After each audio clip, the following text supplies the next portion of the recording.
die. Self-sacrifice.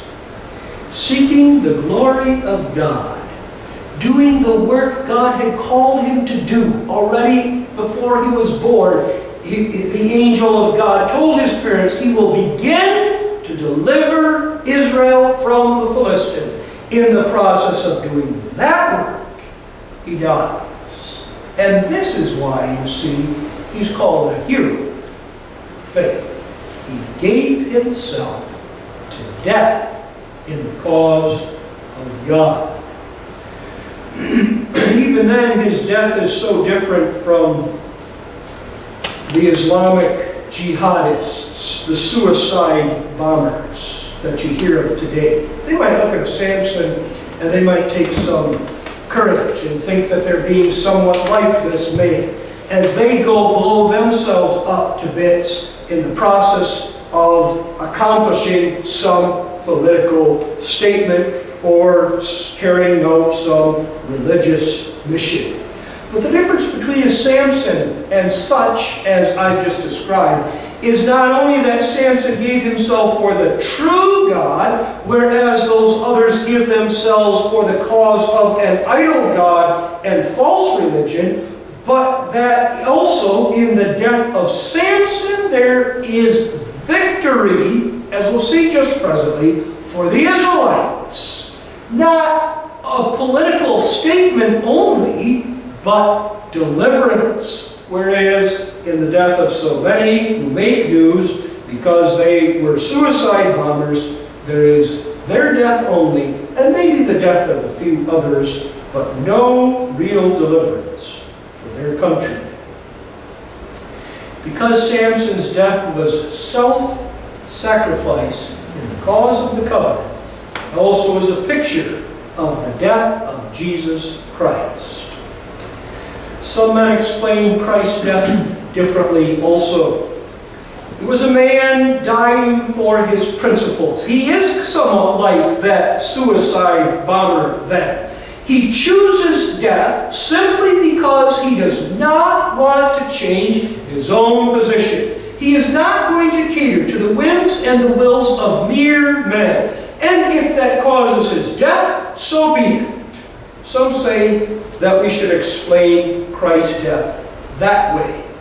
Then there are others who say that in the death of Jesus Christ, there is not really deliverance and salvation for the church, but just a picture of how God could justly deal with us. This latter is a classic Arminian explanation of the death of Jesus Christ.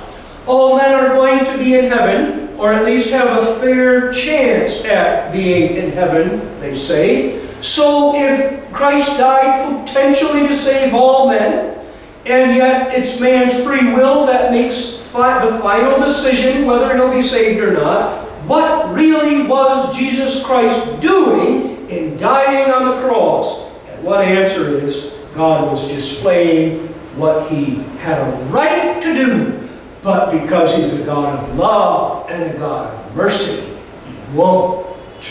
No, neither of those is a right presentation of the death of Christ. Christ gave himself sacrificially to death.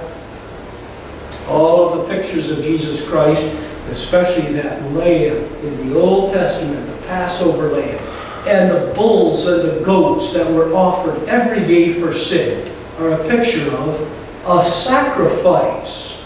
For you see, a sacrifice in its very deepest sense involves death. But Jesus Christ's sacrifice involved death, the death of his own body and human nature, in order to propitiate, in order to atone. Now the great enemy, which is in mind when we speak of the death of Jesus Christ, is Jehovah himself.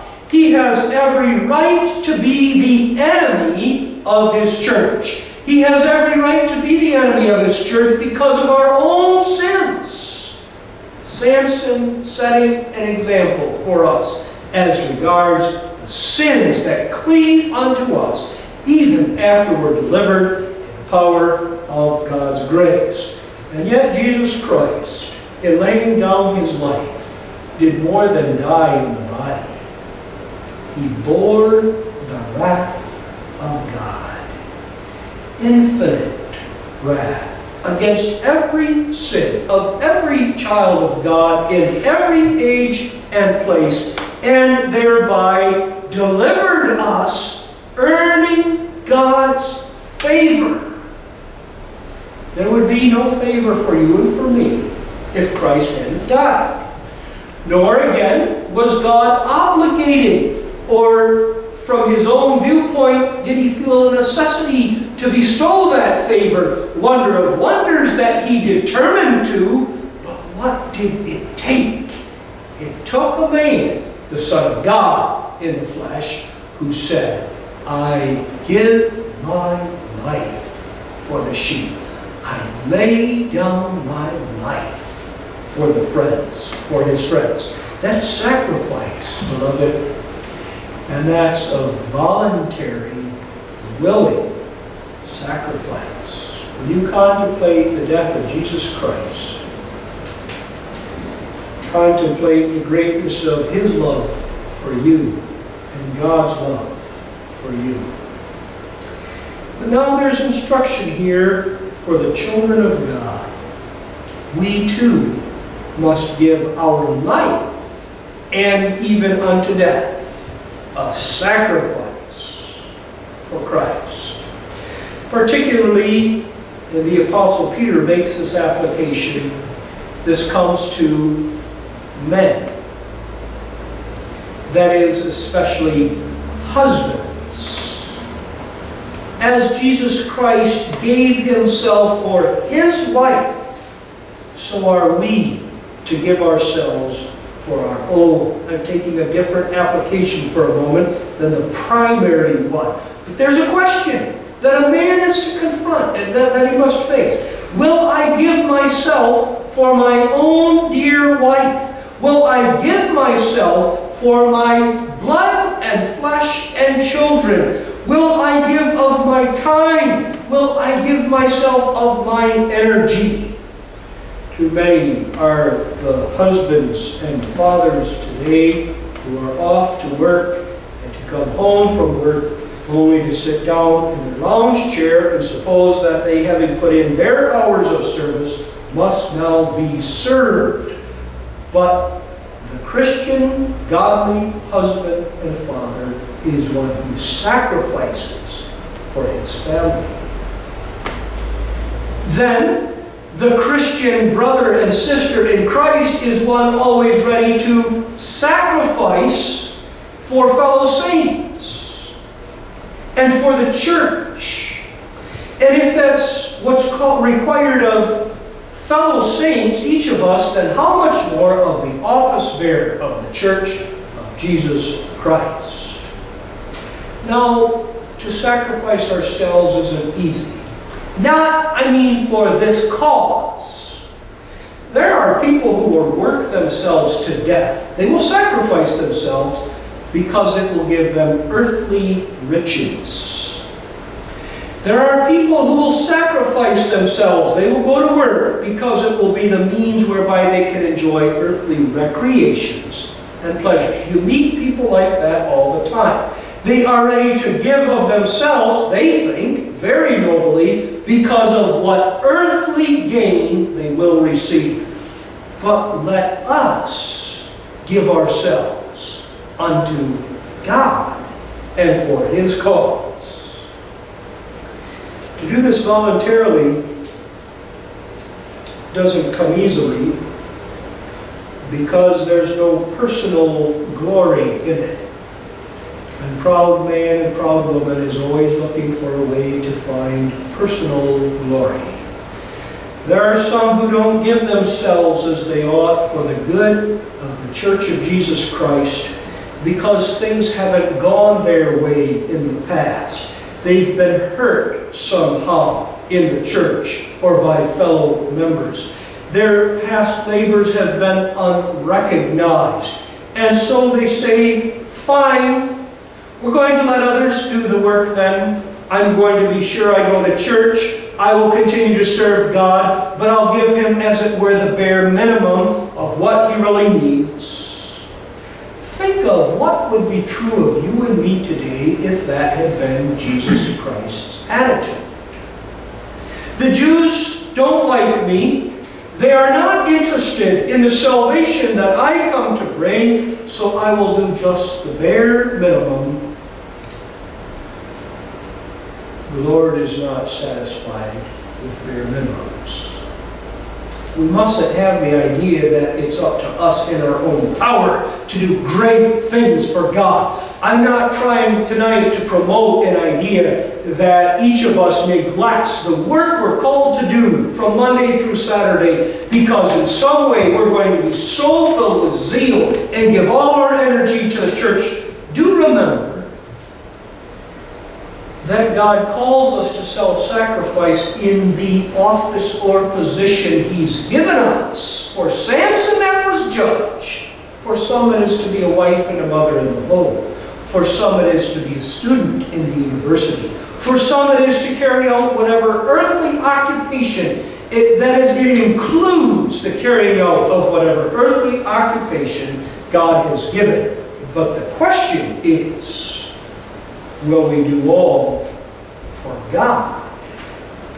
We will not be stingy, will we? If the church needs time, and we have time because we're not busy in some other area of kingdom service, we will give of our time. If the church needs money, and we have money because God has blessed us, we will give of our money. That is to sacrifice for the cause of God's covenant.